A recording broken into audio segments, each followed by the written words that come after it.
Hello friends and welcome back to my channel Auditing Tricks, which is one-stop solution for all your audit related queries.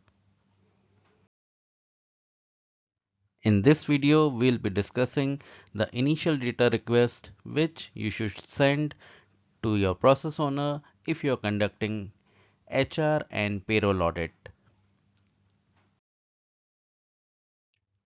But before starting the video, please subscribe to my channel and hit the bell icon. You can like the video if you like the content.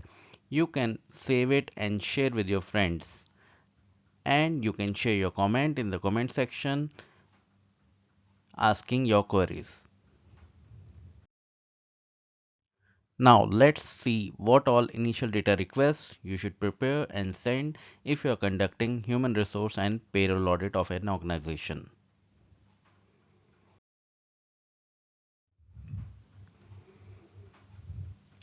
First thing which we will ask is the policies, SOPs and all the documented procedures which are followed by the HR department.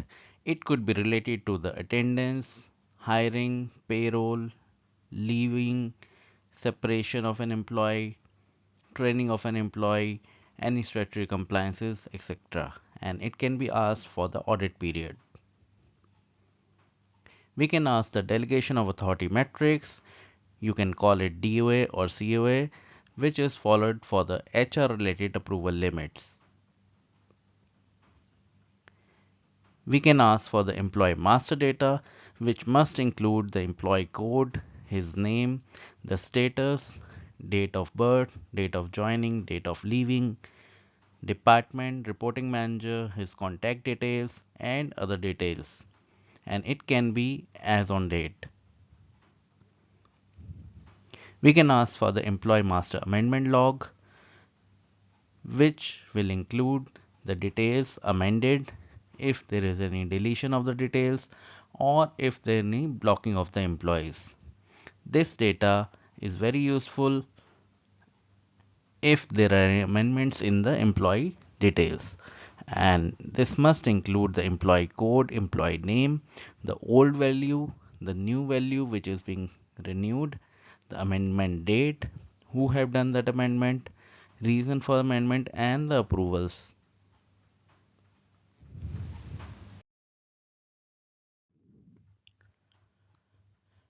Next, you can ask in the initial data request is the manpower budget. So you can ask for the manpower budget, how it is being approved, is it as per the DOA metrics or not, and you can ask the budget versus actual MIS. You can ask the background check policy. If your company have a background check policy, then you can ask who is the vendor, who provides these services, do we have any agreement or MOU with them, and what all reports they submit to us. You can check this for sample employees which are being hired during the audit period. You can ask for the list of the new joiners along with their budget approval, their MRF form, the interview assessment form, their resume, their experience certificates, education certificates, etc. And this you can ask for the sample new joiners. You can ask for the training calendar, what is the training budget, whether it is approved or not, then what all training presentations is being done, is it performed in-house or by an external party, how the attendance is being captured, what are the attendance records we have, do we have any feedback forms or not. This can be done for sample trainings during the audit period. I hope you're liking the video. Please do subscribe my channel and hit like to the video. The next data which we'll ask is the employees attendance records. We might have on-roll and off-roll employees as well, so we can ask for both. We can ask for the miss punch data, regularization approvals, and any attendance MIS report as well. This can be asked for sample months. We can ask for on-roll and off-roll employees leaves data as well, along with the approvals as per the leave policy of the company. This can be asked for sample months or for sample employees as well of various departments. We can ask the details of hiring service providers just like LinkedIn or Naukri.com. We can ask for their agreements, what all KPIs in the agreements, how we are tracking, so we can ask for the tracker, and we can verify their payments and the invoices with the supporting documents. And this can be done on sample basis during the audit period. We can also take details of the loans and advances which are being issued to the employees. What was the recoveries which have been done? What was the approval to issue those loan and advances? Whether it was as per policy or not. And we can ask for the pendency tracker if there is any pendency of the loan and advances.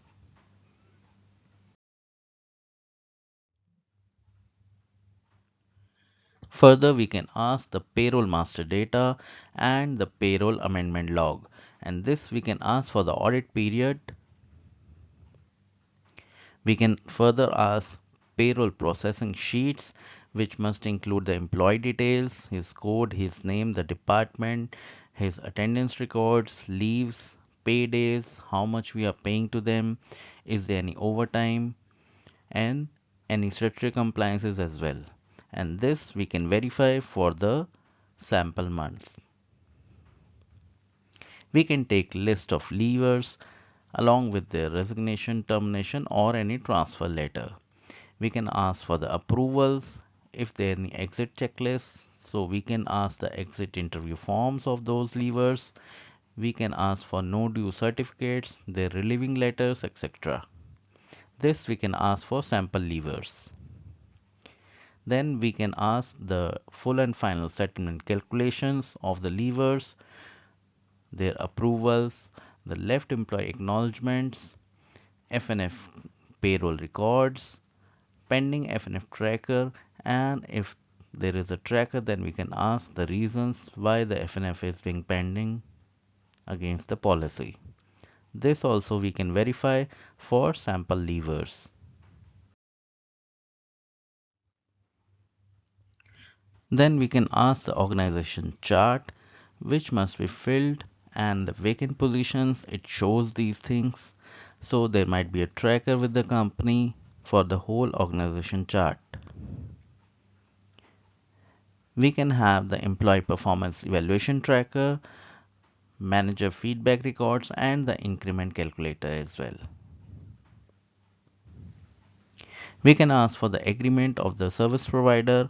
If we are hiring any contractual employees and manpower, then what are their background records? Do we have an agreement with these vendors? How the attendance and leaves are being captured? What is the salary disbursement records we have?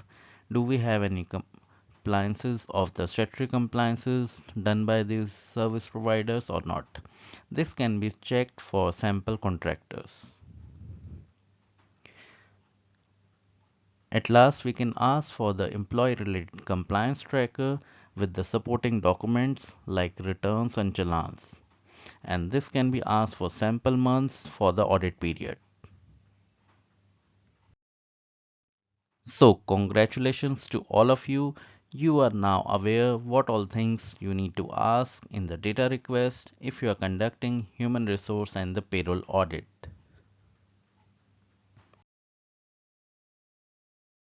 Before ending the video, I would like to share with you that now you can buy our resources which will be very useful in your office and professional journey.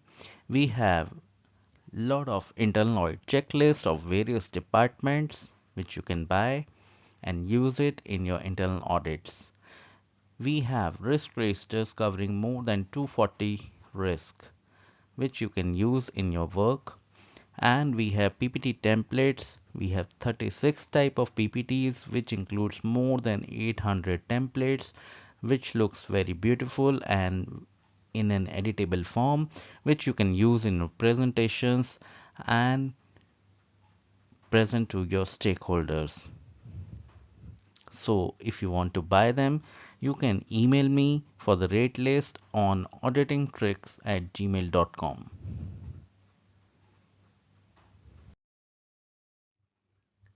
I hope you liked the video, so do subscribe to my channel, hit like to the video and share this video with your friends and colleagues.